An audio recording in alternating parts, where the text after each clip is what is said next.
And as he spoke, he no longer looked to them like a lion. But the things that began to happen after that were so great and beautiful that I cannot write them. Chronicles of Narnia, a classic. The problem is, unless you've read the first 6 books in the series, and even the majority of the last book, The Last Battle, you have no idea why that last sentence is important.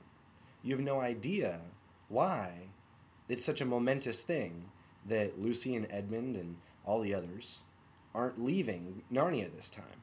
They're staying. You have no idea why the things that happen after that are too wonderful. What happened before? I don't know. Unless you read the story, you're not going to know. And so it is with the New Testament. The New Testament comes in at a specific point in the story. As we mentioned in the last video, there's this story that has been building that begins with creation. God is creator. Everything he creates is good. And man screws it up, the fall. Everything that God created as good, man has messed up. And then God's work through history to redeem that. And now we come to the point in the story where there's an expectation. As we mentioned in the last video, Israel is in shambles. Jerusalem was destroyed. And God gives a promise. He says that I will restore everything. I will make a new covenant in Jeremiah 31 through 34. But this isn't immediately fulfilled. And the Jews are well aware of it because there are several things that God has built to the story at this point that have not happened. For instance, there is no Davidic king. Even though the temple has been restored, there's no Davidic king over all of Israel. And remember, it was through this person that God has promised his redemption, his fixing of the broken relationship that man has broken. So these are things that are expected. Also, the Spirit of the living God has not indwelt the temple yet again. So the temple's rebuilt, the walls around Jerusalem are rebuilt, Israel's around, the Jews have come back, but God's Spirit isn't there, and the Davidic king is not on the throne.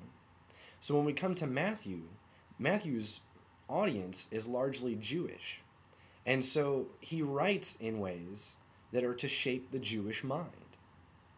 For instance, every time that he mentions God's Son, this is my Son with whom I am well pleased, for I have called my Son out of Egypt. These are references to Jesus that don't indicate him actually being the Son of the living God at this point. What they do is they indicate Jesus as the Davidic king.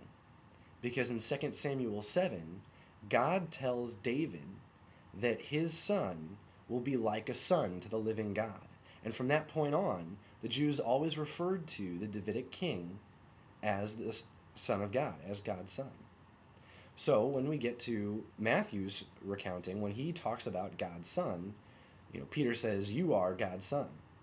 He's claiming no divinity to Jesus. He's actually claiming that he is the Davidic king. Now, Matthew's purpose in doing this in the Jewish mind is to expand what the Jew understands as the Son of God. So that by the end, when Christ is crucified in the mouth of a Gentile, the centurion says, "Surely this was the Son of God." Well, he's not a Jew, so why would he have that expectation? So when the Jew reads that, they're like, "Whoa, wait a minute, something's going on here. What does that Gentile know about the Davidic king?" Well, nothing. He's actually claiming this is God's Son. That's crazy. And then finally, at the very end of the book, when Jesus has been resurrected in the Great Commission, Matthew 28:18 through 20, the last thing he says is, "You shall baptize in the name of the Father, the Son, and the Holy Spirit." Now that is the final adaptation of the idea of the Son of God. Finally, the Jews understand that it's not just of the line of David that indicates who the Son of God is. It's God's child, his actual child. And the Jew, his or her understanding is morphed by that. And this is something that Paul picks up on too. In Romans 1 through 4. You find him saying that Jesus was appointed the Christ, the Messiah. And this is why. And unless you understand the background, what has come before, you're not actually going to get these subtleties, that Jesus was appointed the Messiah. the Christ. That's the whole purpose of the gospel, of the redemption, that God's promises would be fulfilled, that have been laid before, Jesus fulfills in the New Testament. And the rest of the New Testament is just the practical living for the church who have come to this point of redemptive history. They've been redeemed, and they await the consummation. That's all.